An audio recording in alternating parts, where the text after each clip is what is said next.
வணக்கம். நம்முடைய சமூகம் அடிப்படையில் ஒரு ஆணாதிக்க சமூகமாக இருக்கிறது. ஒரு சாதிய சமூகமாக இருக்கிறது. வர்க்க பேதம் நிலவுகிற ஒரு சமூகமாக இருக்கிறது. இந்த சமூகத்திலிருந்து உரிமைகளை பேசுகிற ஒரு சூழல் இருக்கிறது.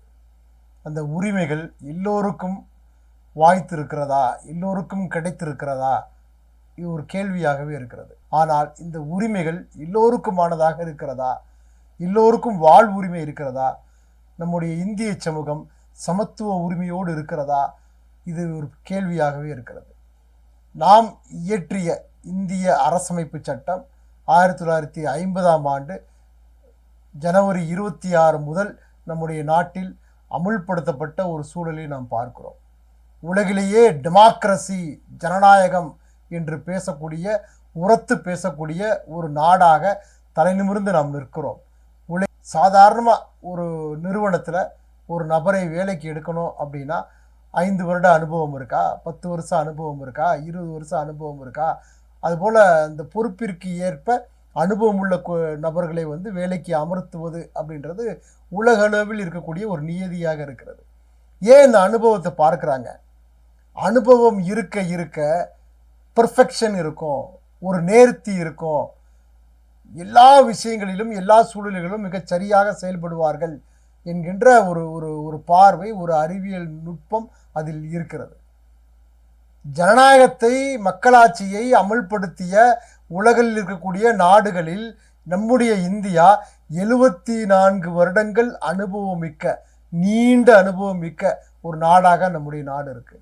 இந்த 74 வருஷ அனுபவத்தில் பெர்ஃபெக்ஷன் எப்படி இருக்கணும், எல்லா விதமான உரிமையை நிலைநாட்டுவதில் எப்படி இருக்கணும், எவ்வளவு தேர்ந்த நிலையில் நம்முடைய சமூகமும் நம்முடைய நாடும் இருக்கணும், நம்முடைய மக்கள் இருக்கணும், ஒரு ஒரு போற்றப்படுகிற, உலகிலேயே எல்லோரும் மாதிரியாக உற்று நோக்கக்கூடிய ஒரு ஒரு மாதிரி சமூகமாக, ஜனநாயகத்தை தூக்கி பிடிக்கக்கூடிய, உயர்த்தி பிடிக்கக்கூடிய ஒரு சமூகமாக இந்த சமூகம் இருக்கணும்.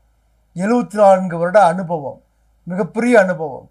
ஆனால் இன்றைக்கி கள நிலவரம் எப்படி இருக்குது, இன்றைக்கி சமூகம் எப்படி இருக்குது? இந்த அனுபவத்திலிருந்து இந்த சமூகத்தை உற்று நோக்கும் பொழுது ஜனநாயகம் கேலிக்கூத்தாக மாறிவிட்டது, கவலைக்குரியதாக இருக்கிறது.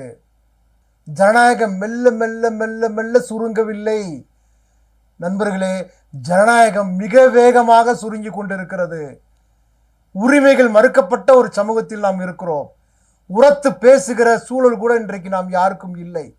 மனித உரிமைகளை பேசக்கூடியவர்கள், உரிமைகளை பேசக்கூடியவர்கள், சமத்துவ பார்வையில் சிந்திக்கக்கூடியவர்கள் குரல் வழி நெறிக்கப்படுகிறது.